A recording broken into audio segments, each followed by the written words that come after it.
Dhageenya jira. Orootoo Yuunifoor osoo jiru mukuun hin jirtu. Waa hunda harkaa qabna.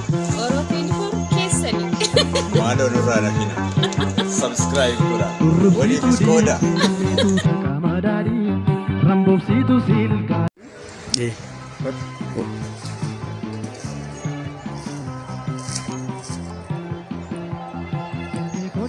Maal ilaalaa jirtu?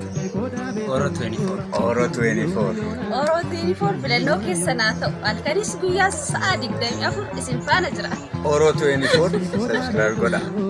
Akkuma maqaa isaatii 24 guutuu isin tajaajiluudhaaf filatee keera halkaniif guyyaadha hojiinsa. Waaruuf bashannanuu barbaadan Orootoo Yuunifoor filadha. Orootoo Yuunifoor kan Filannoo Oromooti. keessan haa ta'u. Kanaafuu Subscribe, share. share godhaa walii qoodaa ittiin bohaaraan.